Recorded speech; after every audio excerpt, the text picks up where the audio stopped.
ব্যথা পাই ভাইয়া, বুকের উপর থেকে হাত সরাও। আমি তো তোকে ভালোবাসি, তুই বুঝিস না কেন? আর ভবিষ্যতে তোর জামাই আমি হব। বিজয় হচ্ছে মিমের মামাতো ভাই। এ বাসায় ওরা মামে দুজন থাকে। মিমের বাবা বিদেশে থাকেন। বিজয় প্রতি মাসে দু একবার করে ফুপাদের বাসায় আসে। তাই বলে প্রতিদিন রাতে তুমি আমার সাথে শুবে? যদি মা জানে তখন? ফুপি জানবে না, তুই বললেই জানবে। তুমি যদি আমাকে পরে বিয়ে না করো তখন আমি কি করব বলো? বিশ্বাস কর, আমি তোকে ছাড়া কাউকে বিয়ে করব না। তোকে ভালোবাসি বলেই তো প্রতি মাসে ফুপির বাসায় আসি। সত্যি আমার জন্য আসো? হ্যাঁ পাগলিটা, সত্যি। কবে তোমার ঘরের বউ করে নিবে আমাকে? সময় আসুক, তারপর নিব। ঠিক আছে, এখন তোমার রুমে যাও। আর একটু থাকি না?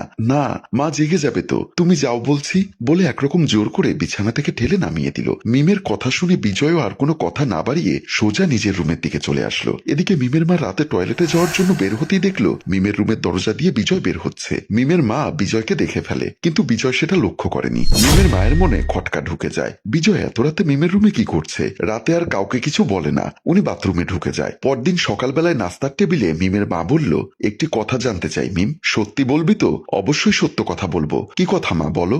বিজয় গতকাল রাতে তোর রুমে কেন গিয়েছিল? মায়ের মুখে এমন কথা শুনে মিমও ঘাবড়ে যায়। মা কিভাবে জানলো এই কথা? আমাদের তো কেউ দেখেনি। তখনই বিজয় বলে ওঠে, ফুপি আমি। তুমি চুপ করো বিজয়, আমি মিমকে প্রশ্ন করেছি। কি হলো মিম, বল, কি করতে এসেছিল?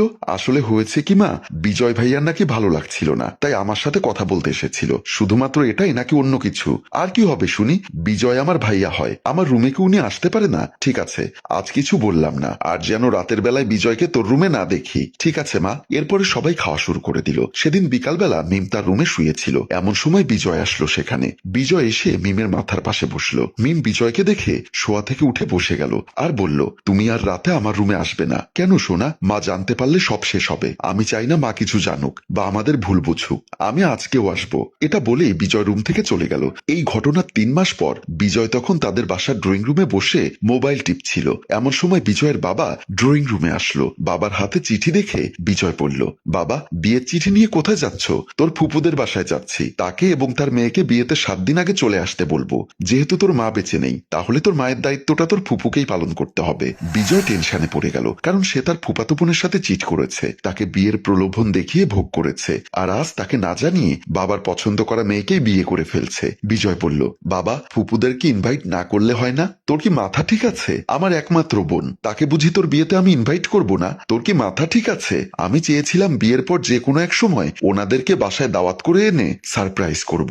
এমন নিকট আত্মীয়কে বিয়েতে দাওয়াত না দিয়ে সারপ্রাইজ করা, এটা কোন ধরনের বুদ্ধিহীনতার পরিচয় দিচ্ছিস? শোন, আমি এখন যাচ্ছি, সন্ধ্যার মধ্যে চলে আসব। তোর মামা আর মামি আসতে পারে। কাজের মেয়ে ফাহিমকে বলে ওনাদেরকে সমাদরের ব্যবস্থা করিস। বলে মমিন সাহেব চলে গেলেন। মিমের মা এবং মিমের মামা মমিন সাহেব ড্রয়িং রুমে বসে কথা বলছিলেন। মিমের মা বলল, ভালোই করেছো ভাইজান, সংসারে একটা মেয়ে মানুষের দরকার। কাজের মেয়ে দিয়ে আর কয়দিন? ভাবি মারা যাওয়ার পর তোমাকে কত করে বললাম একটা বিয়ে করো, তুমি বিয়েটা করলে না। এখন ছেলে বিয়ের উপযুক্ত হয়েছে, তাকে বিয়ে করানোটা তোমার কর্তব্য হয়ে দাঁড়িয়েছে। মমিন খান বলল, তাই তো ভালো পাত্রী পাওয়ার সাথে সাথে আর না করলাম না। আচ্ছা ভাইজান, মেয়েটা কোথা থেকে আনছেন? আমার বন্ধু মোর্শেদের একমাত্র মেয়ে। এমন সময় মিম স্কুল থেকে আসলো। দরজা দিয়ে ঢুকতেই মামাকে দেখে সালাম দিল। আসসালামু আলাইকুম মামা। মমিন সাহেব বলল, আরে আমার মা চলে এসেছে, আয় মা এদিকে আয়। মিম মামার হাতে বিয়ের কার্ড দেখে বলল, মামা এটা কার বিয়ের কার্ড? কার আবার? তোর ভাই বিজয়ের। কথাটা শুনে মিমের মাথা চক্কর দিয়ে উঠল। সে শুনেও তার কানকে বিশ্বাস করতে পারছিল না, তাই আবারও জিজ্ঞাসা করলো, কার বিয়ের কার্ড? মিমের মা বলল, কেন শুনিসনি? আমাদের বিজয়ের বিয়ের কার্ড। আগামী মাসের চাঁদের 10 তারিখে বিজয়ের বিয়ে। মিম যেন ওখানে আর এক মুহূর্ত দাঁড়াতে পারল না, কেমন যেন মাথাটা চক্কর দিতে লাগলো। মিম ওখান থেকে চলে যাচ্ছিল, তখনই বিজয়ের বাবা ডাক দিয়ে বলল, কি রে, বিজয়ের বিয়ের কথা শুনে তুই খুশি হসনি? কষ্টটা বুকে চেপে রেখে মিম বলল, হয়েছি মামা, অনেক খুশি হয়েছি। তাহলে তুই চলে যাচ্ছিস যে? মা, ভর দুপুরে রোদ মাথায় রাস্তা দিয়ে হেঁটে এসেছি তো, তাই মাথাটা একটু ধরেছে। বলেই মিম নিজের রুমের দিকে চলে আসলো। রুমে এসে খাটের উপর বইয়ের ব্যাগটা রেখে মিম কান্না করতে লাগলো। সে যেন মামা এবং মায়ের কথা বিশ্বাস করতে পারল না। কি করেই বা বিশ্বাস করবে? গতকালকেও বিজয় মোবাইল করে মিমকে বলেছিল এই মাসেই তার আসতে একটু লেট হচ্ছে, কয়েকদিন পর সে অবশ্যই ফুপুদের বাড়িতে আসবে। মিম যেন নিজেকে বিশ্বাস করতে পারছে না যে বিজয় তাকে কথা দিয়েছিল দুনিয়া উলটপালট হয়ে গেলেও কখনো সে মিমের হাত ছাড়বে না, আর সেই বিজয় আজ তার সাথে প্রতারণা করলো। মিমের জীবনে বিজয় হচ্ছে প্রথম পুরুষ, যার ছোঁয়া এখনো মিমের শরীরে লেগে আছে। মিম অঝরে কান্না করতে লাগলো। এক পর্যায়ে পাশে রাখা মোবাইলটা নিয়ে বিজয়কে ফোন করতে লাগলো, কিন্তু বিজয়ের মোবাইলে সুইচ অফ পেল। মিম আরো বেশি কান্নায় ভেঙে পড়ল। আজ বিজয়ের বিয়ে। বিয়েটা পারিবারিক ভাবেই হচ্ছে। কনেকে সাজিয়ে একটি সোফায় বিজয়ের পাশে বসিয়ে রাখলো। একটি সোফায় বসলো কাজী, অন্য সোফায় বসলো কনের বাবা মোর্শেদ সাহেব এবং বিজয়ের বাবা, পাশে আছেন মিমের মা। কাজী সাহেব বলল, আপনারা সবাই সম্মতি দিলে আমি বিয়ের কাজ শুরু করতে পারি। বিজয়ের বাবা বলল, একটু দাঁড়ান, আচ্ছা ইমা, তোর মেয়ে বিয়েতে আসলো না কেন? মিমের নাকি শরীর খারাপ, তাই আসতে পারেনি। বিজয় বলল, বাবা ফুপু এসেছে, এখানে মিমের দরকার কি? আমার একমাত্র ভাগ্নি, তার আপন কোনো ভাই নেই যে আনন্দ করবে তার বিয়েতে, তাকে ছাড়া কেমন জানি লাগছে। মিমের মা বলল, ও নিয়ে তোমাকে টেনশন করতে হবে না ভাইজান, আজকেই তো সব অনুষ্ঠান শেষ হয়ে যাচ্ছে না, আরো কত অনুষ্ঠান করব?